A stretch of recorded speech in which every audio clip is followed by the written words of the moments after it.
Pourquoi les pervers narcissiques choisissent-ils comme victimes des personnes surdouées? Bonjour à tous, je suis Luc Martranchard, je suis psychologue clinicien et je suis spécialisé dans la détection du haut potentiel et je suis le créateur du site bilan-psychologique.com.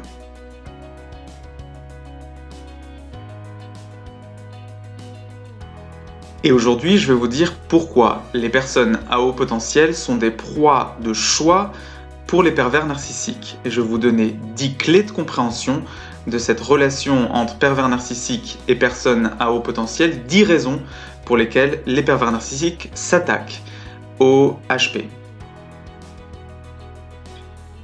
Alors, qu'est-ce qu'un pervers narcissique?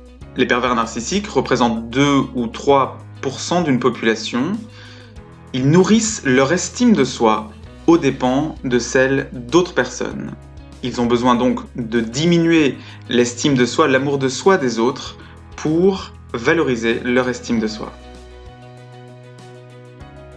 Le pervers narcissique, c'est un peu comme Dr. Jekyll et Mr. Hyde.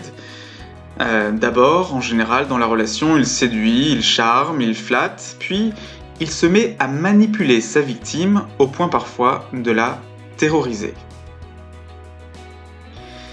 Il existe de multiples sortes de pervers narcissiques. On parle beaucoup des pervers narcissiques dans le couple, le partenaire ou le partenaire dans le couple, mais ça peut être aussi un manager, un membre de sa famille, un ami ou toute autre personne. Les pervers narcissiques sont partout. Alors, avez-vous été victime d'un pervers narcissique? Si c'est le cas, partagez votre expérience dans les commentaires.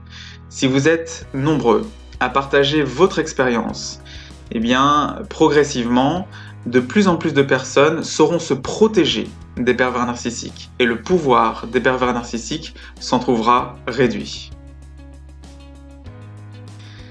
Alors, première raison pour laquelle les pervers narcissiques choisissent les surdoués comme victimes, leur hypersensibilité, l'hypersensibilité des personnes surdouées. Oui, les zèbres sont souvent très sensibles. Les personnes très sensibles sont plus facilement manipulables. Pourquoi? Eh bien parce que le pervers narcissique peut plus facilement leur faire vivre des émotions douloureuses que si elles n'étaient pas très sensibles. Deuxième raison, l'empathie. Les surdoués sont souvent très empathiques. Ils sont généralement bienveillants, ils veulent contribuer au bien-être des autres, et donc entre autres au bien-être du pervers narcissique. Et du coup, le pervers narcissique utilise cette tendance bienveillance pour les tyranniser, tout en se positionnant en victime. Troisième raison, le perfectionnisme des personnes surdouées.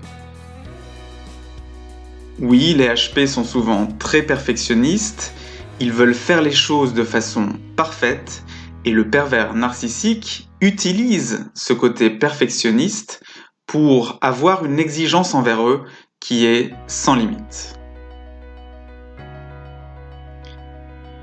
L'hyperactivité cérébrale. Les surdoués ont souvent une hyperactivité cérébrale. Leur cerveau ne s'arrête jamais de réfléchir. Et du coup, les surdoués imaginent que les pervers narcissiques ont une personnalité complexe et que les comprendre constitue un véritable défi.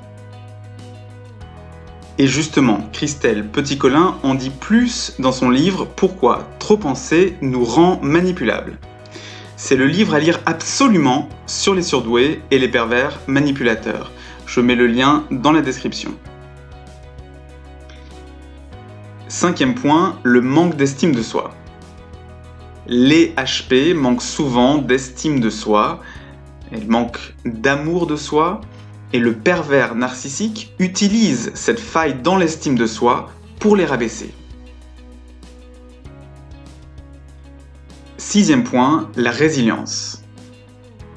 Les zèbres sont très résilients, ils ont cette capacité à rebondir, à se reconstruire, même après des moments dramatiques, après des moments difficiles, et du coup ils peuvent se reconstruire, ils peuvent continuer la relation avec le pervers narcissique, même après une grande souffrance imposée par le pervers narcissique.